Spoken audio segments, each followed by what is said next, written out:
Just hit Okay. record. Okay, thank you so much. And so please take it away, Melina. Thank you so much. Greetings.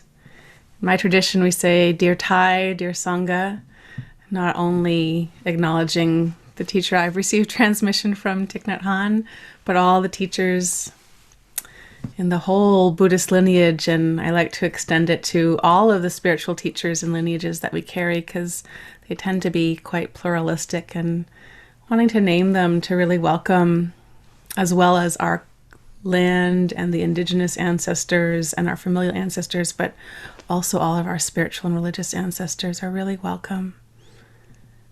And in that invitation of Dear Thai, Dear Sangha, to recognize we all have a teacher within. I think a lot of the listening practice is about finding our teacher within, and the teachers around us are our supports. I've been back to my birth name of Melina for 2 weeks and a day. So if you notice me at times going, oh yeah, Dharma Pathways is actually no longer as of 2 weeks ago, but I'm still doing all the same things, and I haven't started my studies yet, but I'm in process. But it's such a beautiful opportunity to meet this Sangha, see some familiar faces. So I begin just with deep gratitude and honor to be here with everyone. So thank you. Thank you, all the ancestors, all the causes and conditions that allow this practice to manifest. We're going to do a meditation, which you're welcome to do lying down or sitting. It's going to be a listening meditation. It might be a little hard to do walking, but if that's your preferred posture of practice, you can try that too, or standing. It'll be about 20 minutes long, so just decide accordingly what posture is supportive for the body.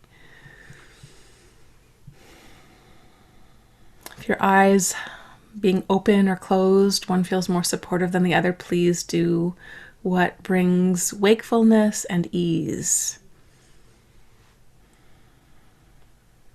And maybe a few shoulder rolls might be helpful to uplift and find this dignified posture that's also very held. Let ourselves give our weight into our seats or the ground with the bed beneath us, so that we're both uplifted from within and completely allowing ourselves to be held by the ground, by the earth.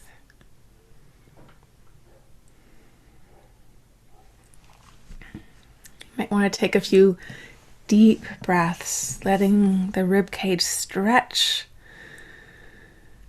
as we inhale, and gently squeezing out all the air on an exhalation. Sometimes the body forgets what a full breath feels like, so to whatever degree feels supportive, nourishing, take some full breaths.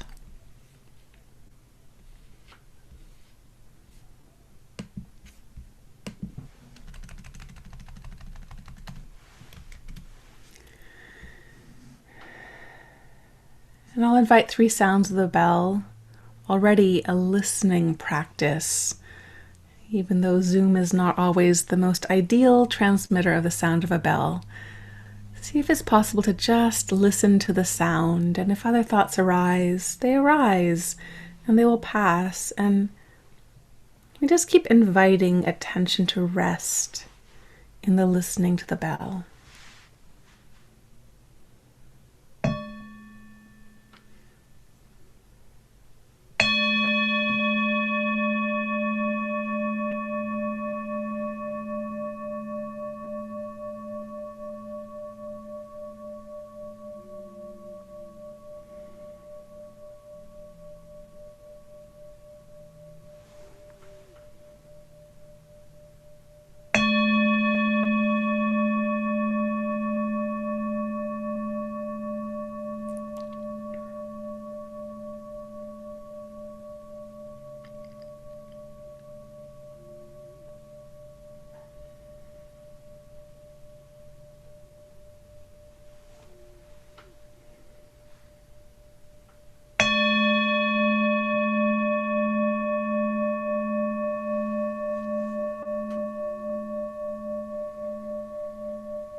So see if the body can relax just a little more, if we can allow the ground to hold us just a little more.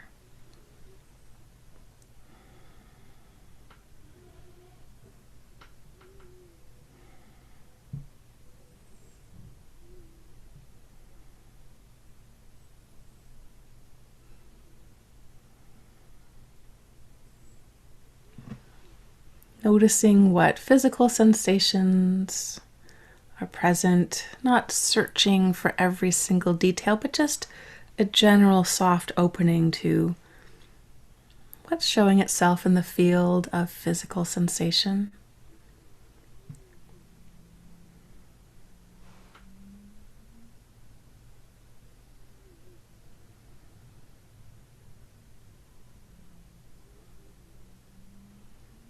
What's prevalent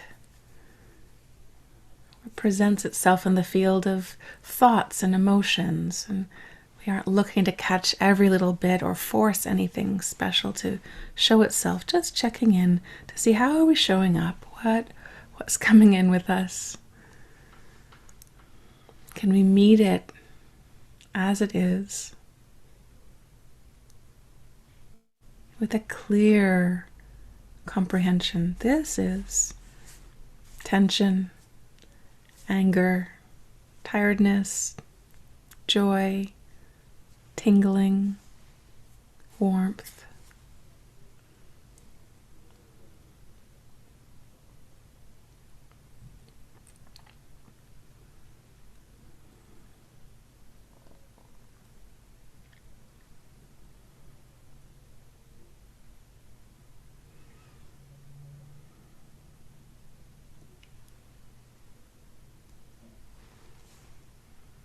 And without forcing anything away, not pushing away, we just let the physical sensations and thoughts and emotions move to the background, and then the foreground, bring attention to rest in the realm of sound, of hearing, the ear sense contact door.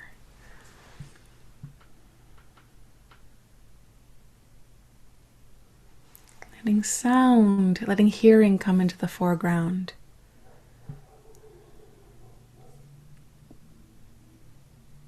So as these words, the sound of this voice arises and passes, is it possible to receive the sound just as sound? Rise, pass. Rising, passing. A lot of sounds will be briefly coming in and out of this larger field of quiet.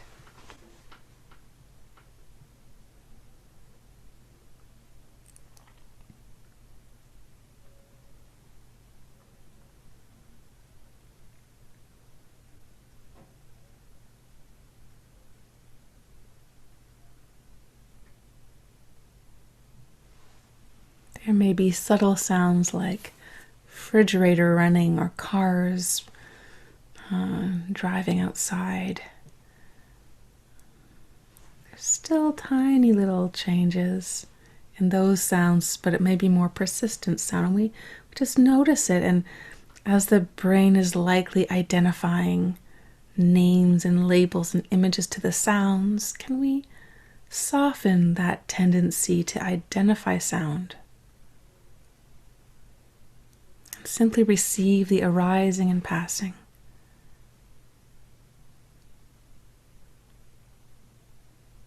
Rising and passing in the larger space of quiet.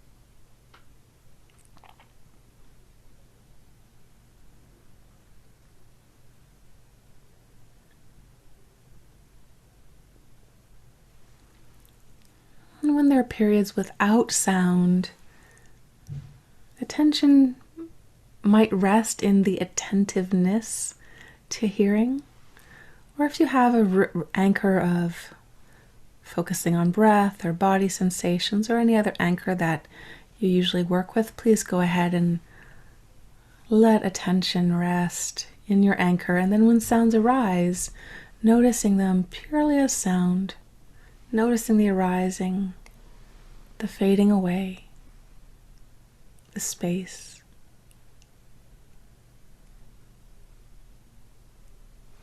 And back to the anchor.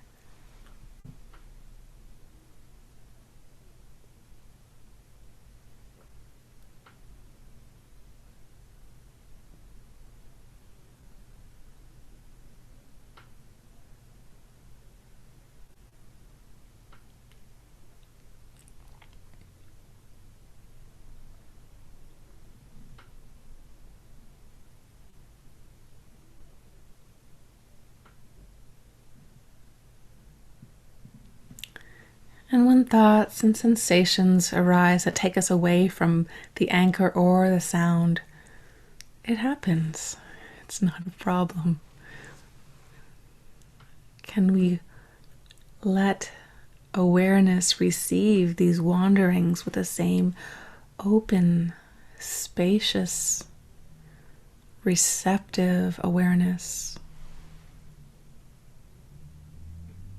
Notice where attention has gone to. Stories, worries, pain.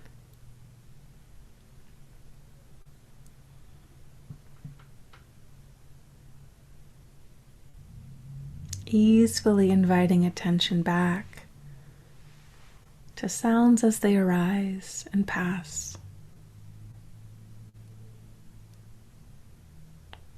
Then resting in anchor.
If there is an inner narrative, we can also listen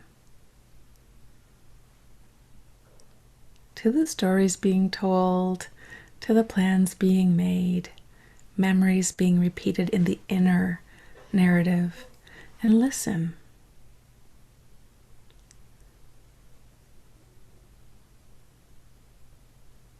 What's the quality, the tone of the inner narrator?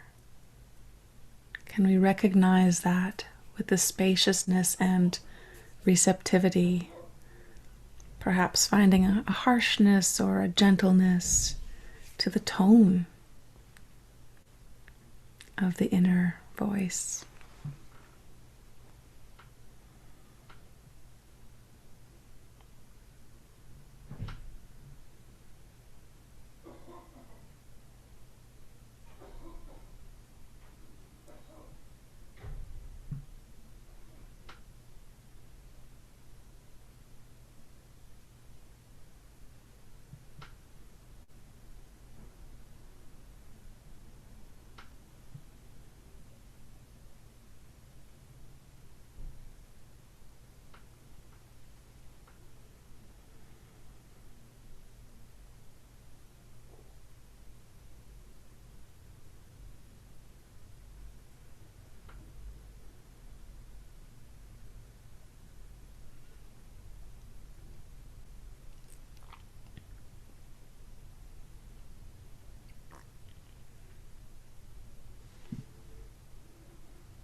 We allow ourselves to meet this very moment in the sound realm or any other realm of experience with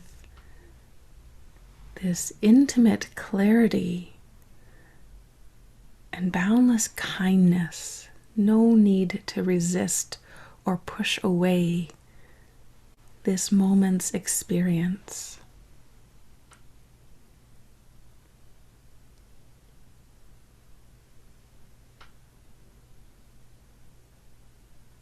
As sounds arise and fade away,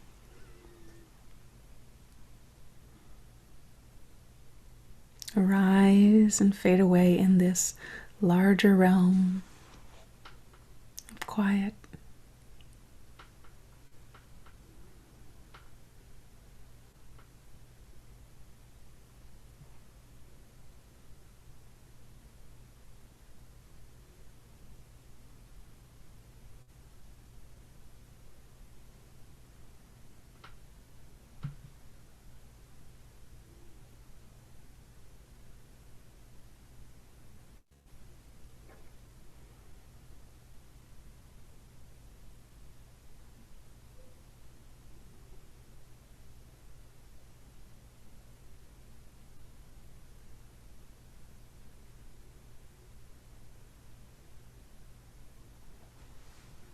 Can we even allow a half smile on the lips to support us in meeting each moment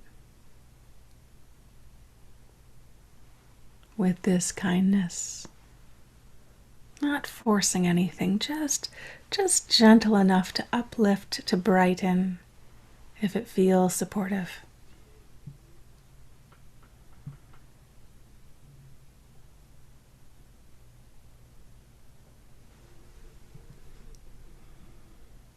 Especially when attention moves away from anchor and sounds. We might judge ourselves or criticize or be frustrated with a wandering mind. Can that very moment of noticing wandering be filled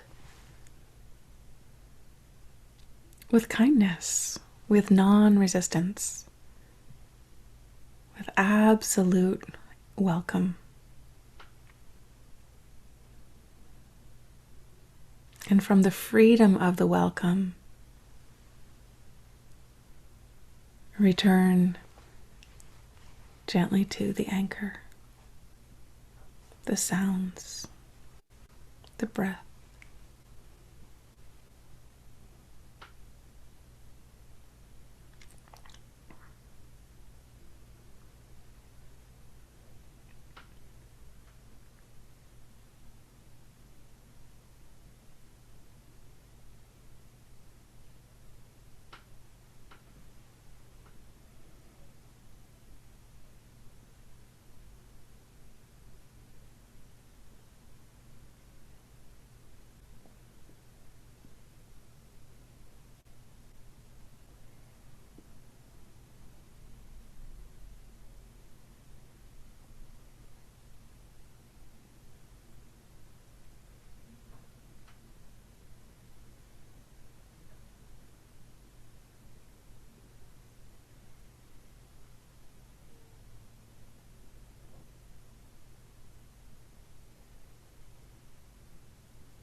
Meeting sound in the ear itself, perhaps, or in the space between the ear, and even as attention wants to reach out and identify and label and give a picture to the sound, noticing that, but also just allowing this resting in the hearing,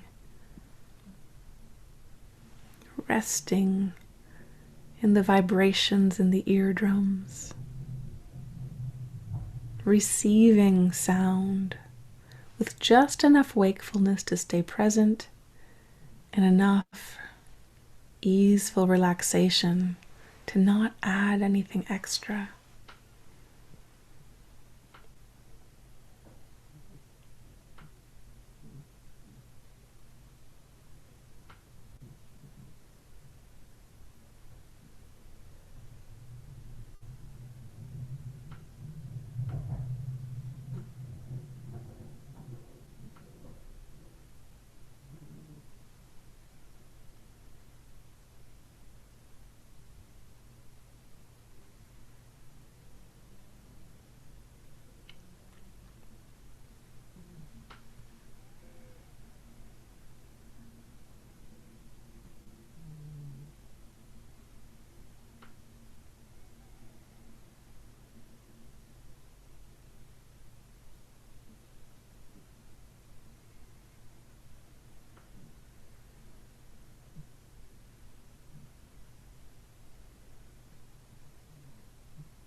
Before even opening the eyes, if your eyes have been closed, just stay with the listening a little bit more and noticing what a listening inner posture does to the overall physical embodied posture.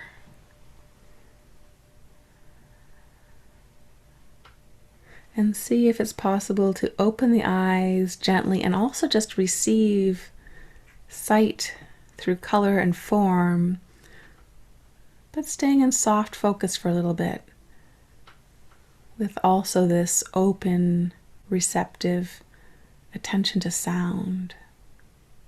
Just receiving sense impressions.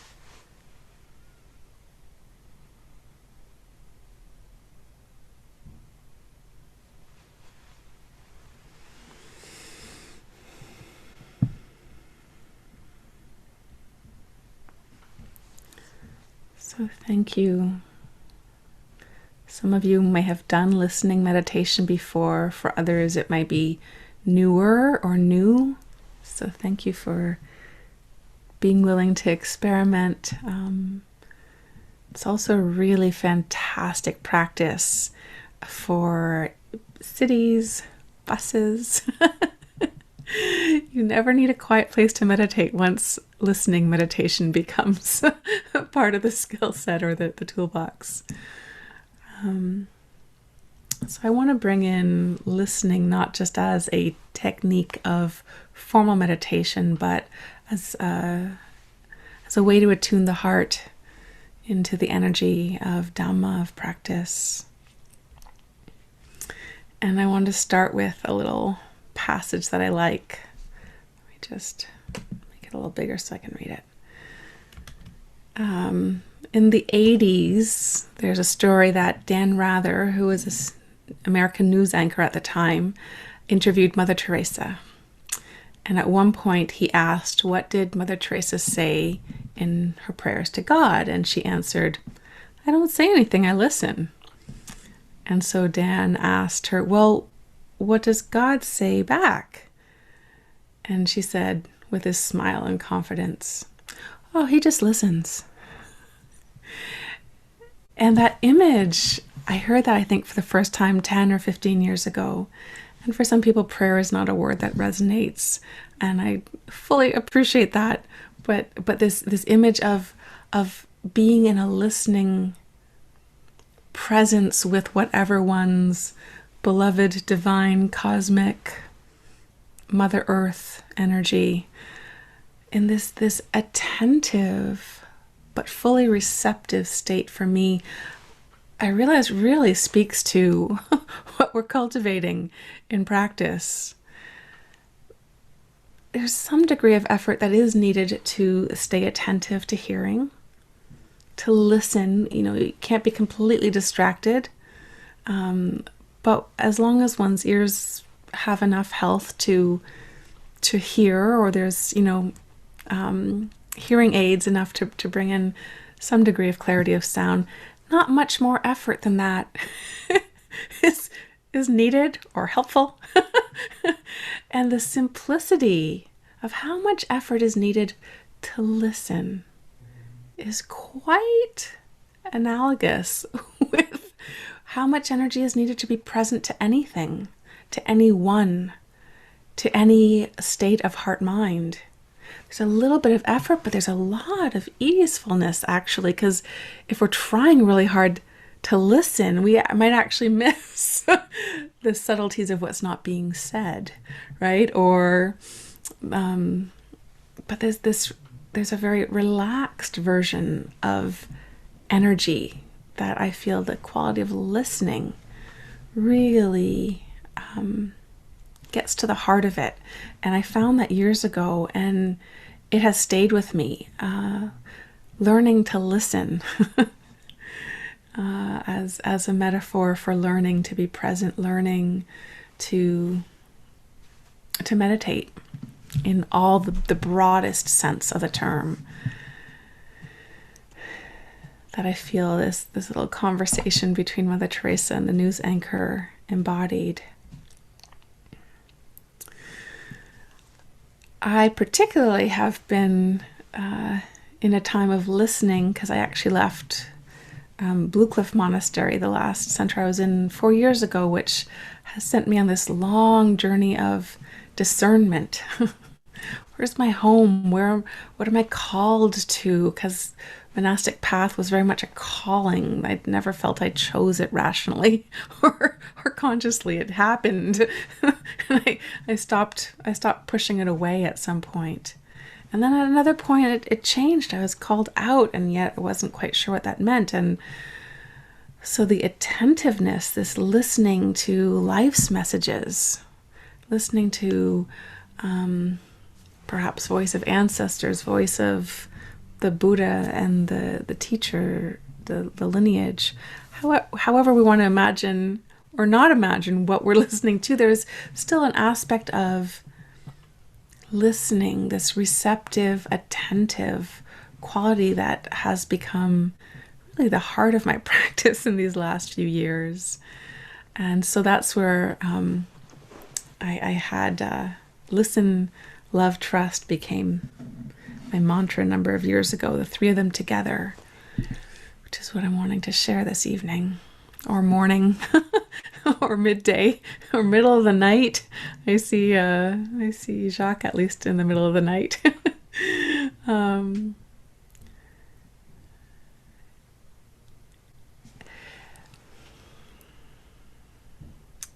There's a quality of listening that also requires a tremendous patience and humility and curiosity. Again, all these qualities that are so essential in formal practice, but in any cultivation of an attentive heart mind, any capacity to be present with someone who's suffering, to grow a meaningful community.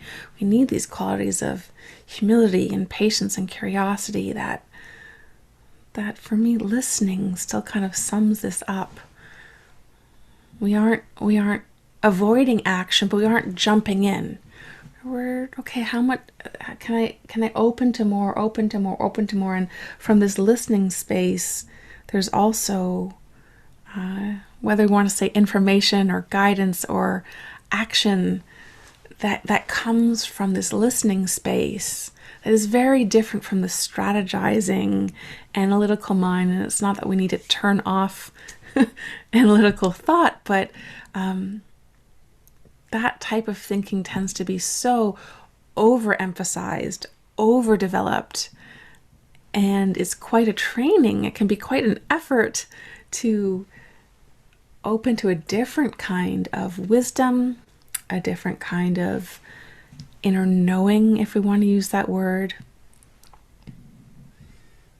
And yet the actions, the directions, the inspirations, intuitions that come from this listening space, at least for me, have been, for the most part, much wiser than what arises out of the strategizing mind. So it's not just about how do we cultivate a subtler and subtler refinement of attention to breath or whatever an anchor is in a formal meditation practice, but cultivating this attentive receptivity in the midst of being in a charged meeting, an argument with kids, traffic, a global pandemic. And I think especially this quality of listening, I mean, in LGBTQIA plus two-spirit community, which is so vast, it's almost absurd for us all to be together, but we also do have a togetherness. But I still want to name that. I think we've all had to go through periods of a deep inner listening and taking some sort of leap or some sort of risk that we can't necessarily explain. And so I feel this is also a really beautiful topic just to honor, because I think often we have been doing some of this deep listening but not knowing that that's what's happening.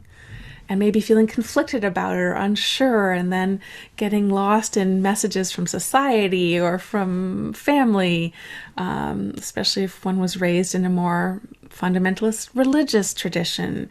There can just be so many things conditioning even to how we can listen to our own hearts, to our capacity to listen to our deeper truths, or, who we are despite what others may tell us they think we are.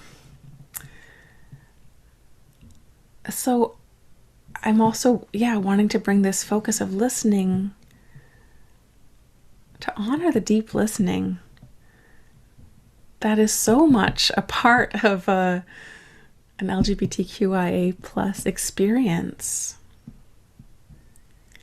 And I've heard Venerable Panavati, this wonderful bhikkhuni in the US, say that most of the Dharma is the Buddha saying, look, you know this already, you just haven't noticed it. You haven't been able to understand this pattern, but this is not new. This is just a framework to understand what's already present. And so this invitation into bringing in a listening practice is also an invitation to go, this isn't anything new.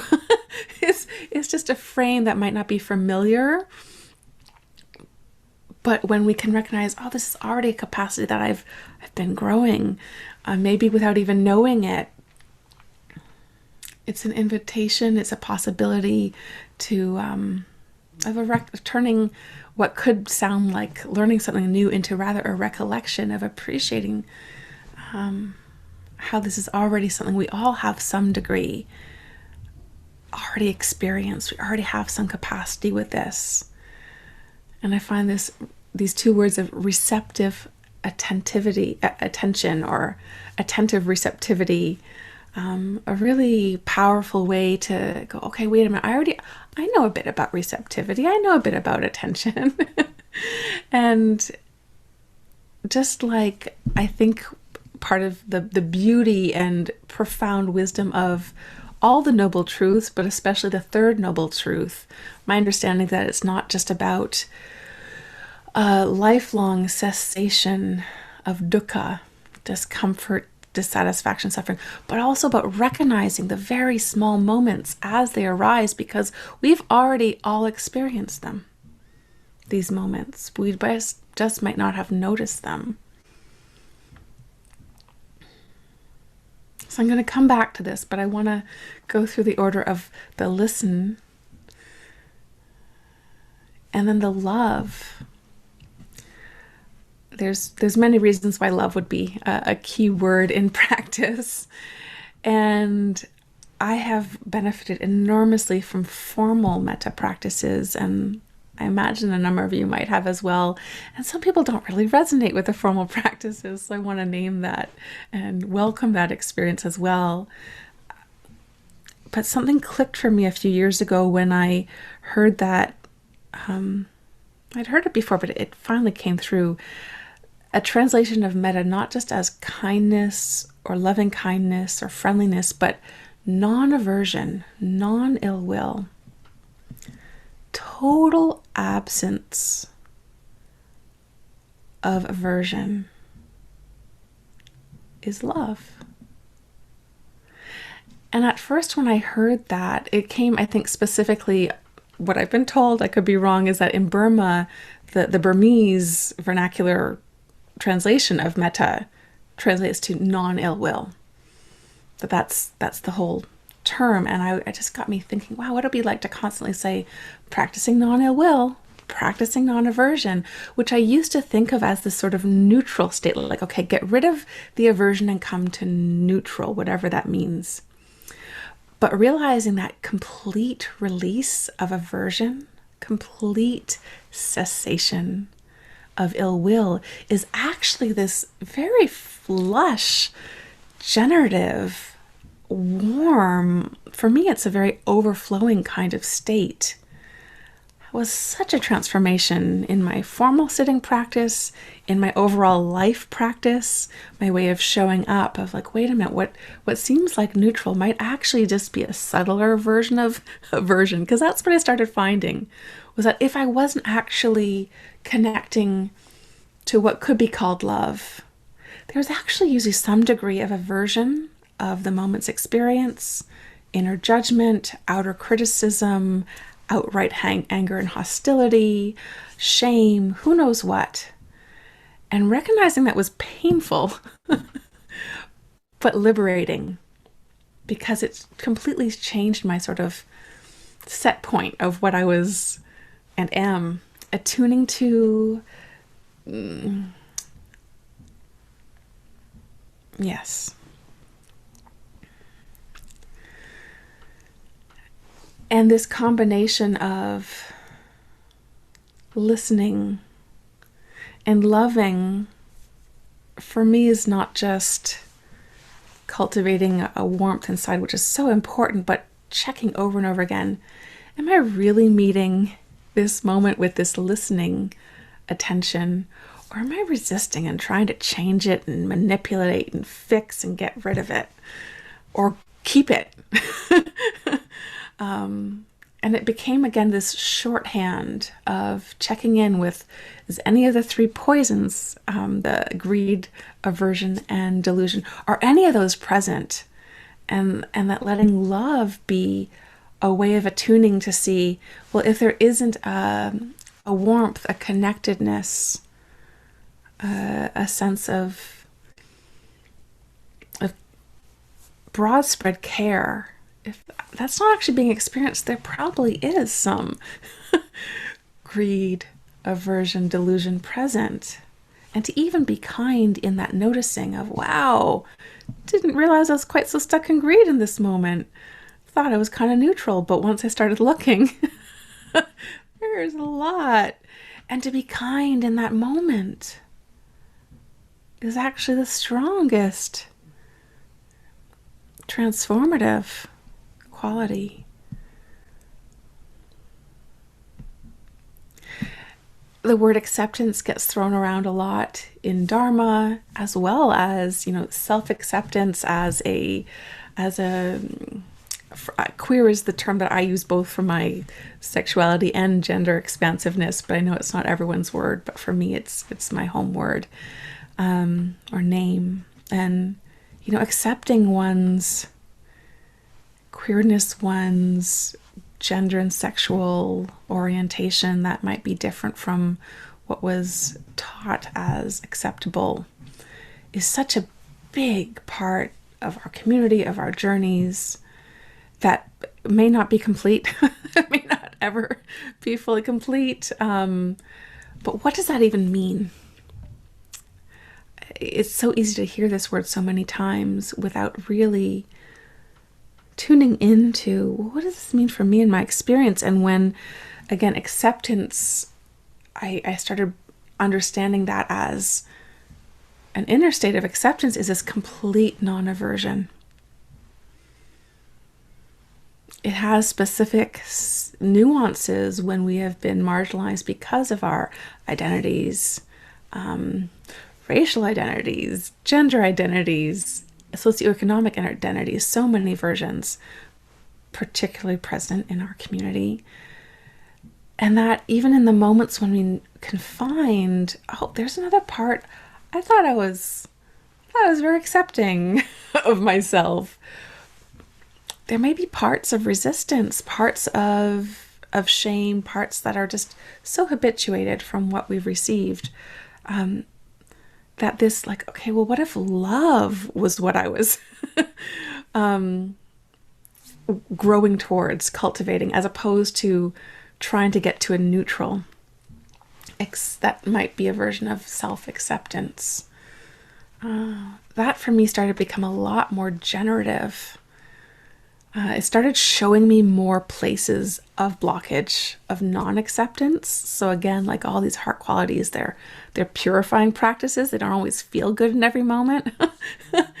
But if we don't have a clear awareness of what's present, what we're working with, then we can never actually have any transformation, right? So there's even a gift in this love cultivation, this acceptance cultivation of like, oh wow, here's another spot that's not rooted in self-love, love for all. It doesn't actually matter. It's all connected. But to even bring kindness to like, wow, I just found another place of wounding, which means that I can do some healing. And that's actually a gift. So that's another way of bringing in love or non-aversion as a whole life practice. And then this word trust, which for me, I use trust, faith, confidence as synonyms. Shraddha, many pronunciations in Pali and Sanskrit for the word that gets translated. It's just such an important topic because faith and trust in the Dhamma is pretty different than in some other religions. It's much more reflecting on taking trust in what we've experienced. That then is also connected to, it's not that we don't listen to teachers and scripture, but that we check it with our experience. Is a really powerful version of faith. And over the years, I found as much as I thought I started my practice with a faith in Buddha nature, a faith in the capacity for any and all humans to fully awaken. This has been one of the biggest zones of finding enormous doubt and the degree of practice that is needed to really have trust in Buddha nature, in the capacity for all beings to awaken, trust in the Dhamma teachings, that if I just keep showing up to this moment without resisting, bringing curiosity, attentive receptivity, that freedom comes. It really is possible. These three together have become my anchor. One without there's endless lists, right? This isn't a formal list, but it's become my way of accessing refuge, of checking, wait a minute, is there a listening quality, or am I just stuck in reactivity and aversion and greed and delusion? And if I am stuck in aversion, greed, and delusion, can I bring love to that? And then is there a subtler degree of non-resistance that can be brought to this moment? And can I trust? The term that's been coming up for me is actually non-self-confidence. Because there's a lot of talk of like self-esteem and self-confidence that then can be focused on an individual self, and it can be stuck in comparing mind. It can be stuck in outcomes. I want to build more confidence, but this business venture I just attempted, or this relationship that just fell apart, that didn't work. And then that if we're connected to outer manifestations or certain comparing qualities of a sense of personal self, it's not trustworthy.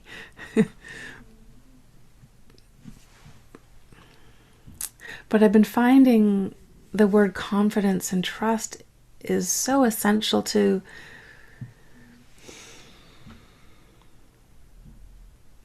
come from a listening place and then trust what comes from listening and loving. Not that it's going to avoid every single problem in life. There is still going to be dukkha. There's still going to be hardship. But to step out of the strategizing, trying to fix it, get it right, and yet not falling into a passivity, into a nihilism, this middle way of, we're not in control here. And yet our actions and our intentions have impact, and they matter, and they can really be cultivated in a way that brings a lot of beauty or a lot extra hardship into our lives. I haven't talked about this publicly, but I'm inspired to find the words. This non-self confidence. I guess the confidence that when I and we are grounded in our cosmic selves, in our emptiness, in our interdependence, in our understanding non-self anatta from a granular cellular experience as opposed to a concept, but really grounding in this interdependence, that we can trust the wisdom, the insights that come. We can trust our actions, even if they're not going to be perfect. That there's like a heldness, trusting that we are held, trusting this cosmic Buddha nature is essential for any and everyone in the practice. And then looking at this specifically, so much of the trauma carried in LGBTQIA plus community, all people's trauma, erodes confidence. It's one of the places where it becomes so toxic and so hard to even name and know and meet and face, let alone move into some healing and transformation when the time is right. But to even recognize, oh, there's a lack of trust, that's what's happening, that's already a step towards freedom.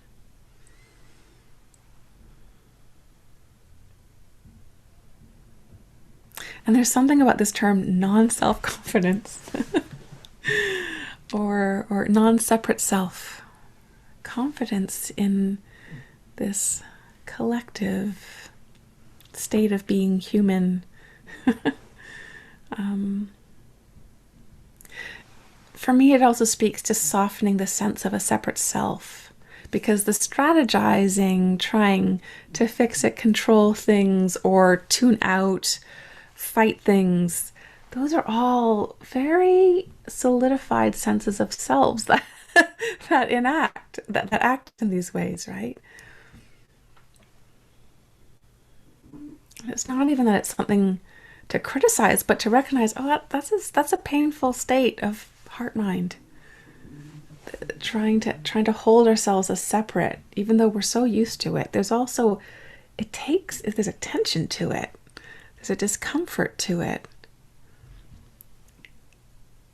And so faith or trust or confidence, as much as it's not a literal translation, for me is an invitation into this, trusting that I am a drop in the ocean. I am part of the ocean. I'm a drop in the ocean all at once. And like trusting in this bigger self, trusting in this. It doesn't have to be a trust in an identifiable entity with a specific theology or cosmology, Buddhist or otherwise. But it's the act of having a faithful heart, the inner quality that is liberating.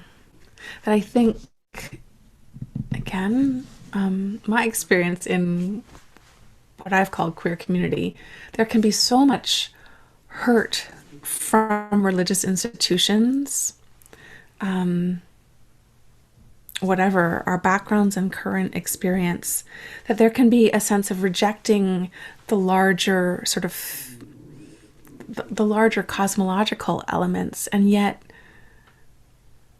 it's actually a disservice to stay on a rational, mechanical, materialistic worldview.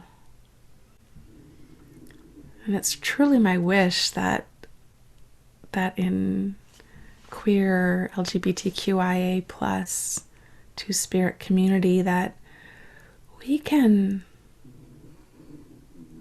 be bold,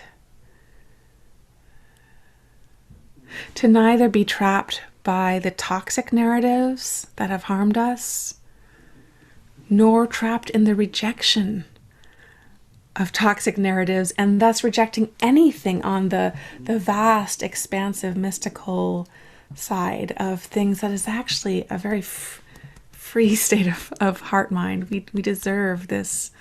All beings deserve this kind of freedom of heart. I've been talking a lot. I'm not sure how it's all landing, so I want to just close and then move into conversation.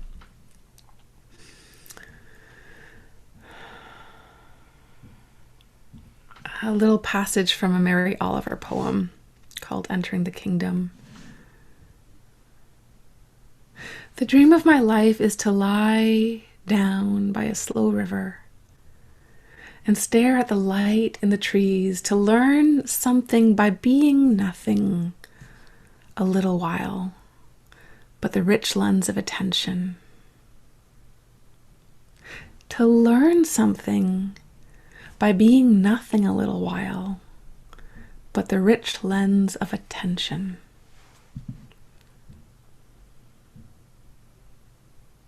And can we give ourselves permission, allow ourselves time of being nothing, not to always stay in immobility or passivity, but to create this spaciousness for the insight of wise action to arise.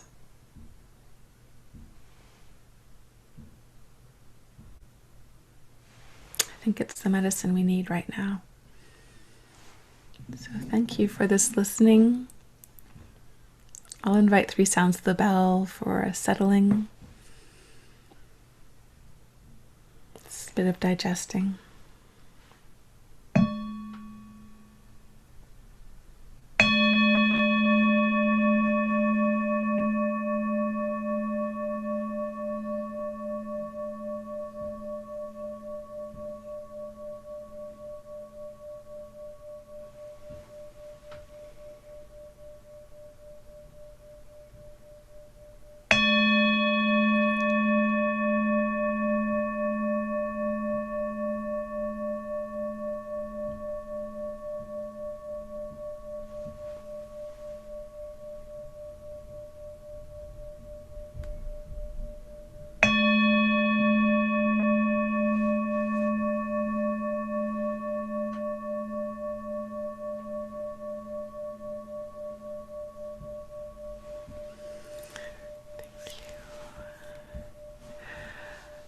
I'd like to offer a simple question for breakout rooms. Is that possible? Yeah. Which is quite simply, where does listening, loving, and trusting show up or not show up in your life? And really, whatever feels rich for you to reflect on, I'd like to invite that as a focus question. Does that work? Thank you. So welcome back, everybody. Thanks for those conversations. And I hope that you had a chance to share and reflect upon Melina's beautiful talk, which I found really inspiring and quite profound, actually. That, especially some of the things you were saying, I really understood the non-self-confidence as well. It was a very good term that I might have to borrow in the near future. And I hope that there's some questions from the group for Melina, because I'd love for us to have this opportunity to learn some more from her. So if you have any questions, please put them through in the chat. Or if you're the kind of person who likes to ask a question in real life, you can just use the icon of raising your hand, and we'll do it that way. Melina, if I can start by asking you a question. It's a very practical question, and that is a question of how can Buddhist organizations be more accepting, more inclusive, and more loving, perhaps even more trusting of LGBTQIA plus people? Right to the jugular. Thank you. No, not jugular at all. I wish there was just one answer. I wish there was one thing that worked everywhere. Where I'm at right now is that we just have to create the communities that we need and we want and let people catch up to us. That's where I'm at right now. Not to avoid everything else, but like there's a wonderful Indigenous teacher, Sherry Mitchell, who I've met a little bit and read her book. And her take is that in the realm of, she had been a lawyer for many years, and now her take is 10% of energy needs to go to stopping what's really harmful. 10% of energy needs to go to, what was her other one? Stopping. Something also sort of like research or something on the stopping. And 80% of our energy needs to go to building the world we need and want, because otherwise we just get so lost and drained. And that at first was like, no, come on, maybe half. Like, we need to put so much energy into the stopping the harm, which is so true, but we actually need more energy. I just, it's landed in my heart so deeply, the need to really honor creating the communities that we need and want as we need and want them, and not waiting for the big institutions to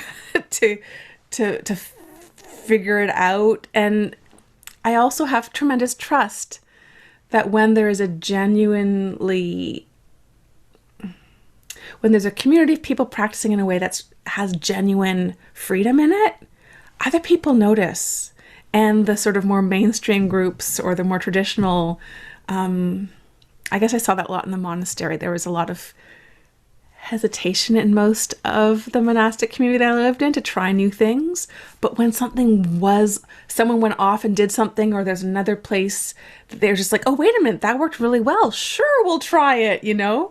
So I'm not in a place right now of wanting to put tons of energy into trying to get the big institutions to figure things out and change. We need to be our change. But I also have that trust that there's a Franciscan saying, supposedly St. Francis of Assisi said this, that the best criticism of the bad is the example of the better. Do it. Be the inclusive Sangha, and let others learn from us. That's what I'm at right now. I might have a different take in a while. I have to say, I really appreciate your honesty and your refreshing perspective. Yeah, so thank you. Yeah. Please keep being as honest and refreshing. Thank you. So have any questions come through in the chat? How can there be two great questions in the chat, so I don't want to miss those. Shall we read them out for you? Sure. Because sometimes that's good for the recording. So I'd love to hear Melina's thoughts on whether trust is faith, and can a Buddhist have faith? Was it non-self-confidence or non-self-confidence? Yes, a chance to clarify. Oh, wonderful. Maybe just briefly, I'm using the term non-self as a translation of anatta, confidence. So confidence in the non-self, which is both intentionally paradoxical, but intentionally using the Buddhist language of like, it's like self-confidence, but without needing to believe in a separate self. Some people might call it collective self-confidence, or the heart quality of trusting is more important than what is being trusted in. And so that speaks to the next question. Can a Buddhist have faith? Yes, it's one of the 5 faculties or the 5 powers. It's an essential quality. It just looks and feels different than the way a lot of folks might have learned what the word faith means. So it's not a faith in believing in a certain set of doctrines in a theoretical way that we have no access to or that we've been told, but faith in one's practice, faith in one's capacity to awaken, faith that if we actually practice what the Buddha taught, we'll get results. Not necessarily on the timeline that we want, not necessarily in all the ways that we want, but that transformation happens. Begin, continue, transformation happens. There's tons that could be said about faith, but Sadha, I believe DDHA would be the Pali term. And then in Sanskrit, Shraddha, almost the same term. There's lots said and written about it. It's quite praised, but it just means something different, especially for anyone raised in especially a Christian, but I think even any sort of monotheistic tradition or culture impacted by monotheistic traditions. It is this whole like, wait a minute, I thought faith meant blind obedience. I thought faith meant surrendering one's sense of inner wisdom to the written rule of a religious authority, and it's not that at all. But it is a heart quality that has confidence without having necessarily certainty. It's like, I know this is possible, even though I don't quite know how. I know awakening is possible, even though I don't exactly know how or when something is going to happen that seems like what I have an idea of awakening. Or, and then also this faith or understanding and confidence in life has its flow, and it's not that everything works out well, but that my personal efforts are not really all that helpful most of the time. And a trust that it's okay to not try to control things. It's a trusting in without necessarily having an object. It might have an object, but doesn't need an object. It's like gratitude. We don't have to be grateful to a specific deity to cultivate a grateful heart. It's a heart state that we can cultivate. Faith is a heart state that we can cultivate regardless of how we define what we have faith in or not have faith in. That's my take. That's limited, but I know we're, I think, at time, but it's so important, and there's beautiful teachings on faith. So please, I'm sure Bhante Akaliko can help with that if anyone needs help. But please, Melina, don't think you're going to get out of it that easily. So I would like to invite you back in the future to keep on sharing with Rainbodhi, and perhaps that might be your next topic. Who knows? Wouldn't that be wonderful? And because you have such a beautiful way of talking and a beautiful way of sharing the Dharma, and I feel very blessed to have listened to your talk today. And from the experience of people in the chat, I think it was a really good opportunity for us to come together and hear your wisdom. So thank you so much, Melina, for coming and helping out with Rainbodhi today. And I would like to see you again in the future. And before we finish up, though, just a quick announcement about what we've got coming up next Sunday at the same time for Rainbodhi, which is Lama Rod Owens. So becoming a queer bodhisattva. So he wants us to explore with him the new politic of virtue for a contemporary queer saint. And virtue in our personal and social sphere, and our potential for liberation, which is linked to those around us. So it's next Sunday, the 28th of March, from 9 a.m. Eastern Australian Daylight Time. And Melina has just put in the chat her contact details. So I think I saw, Melina, when I stalked you online just recently, you've got a new website. So that's fantastic. Melina Bondy is online and offering teachings and other services to the community online and also in her area too. And I wish the very best, Melina, for your future studies of Buddhist chaplaincy. I think that perhaps you should be running the course, but I know that you'll inspire many people and help many people. And so I'm very touched to be here with you today. See all the beautiful messages in the chat for you, which is wonderful. So let's leave it there, and wishing everyone here the very best, and a reminder that you belong, that you are valued, that you are loved, and you are part of a big community. And so please keep in touch with each other and keep the love alive in your hearts for all living beings. Please take care, everyone. Wishing you all the best. Thank you, Melina. Thank you so much for having me. This has been beautiful.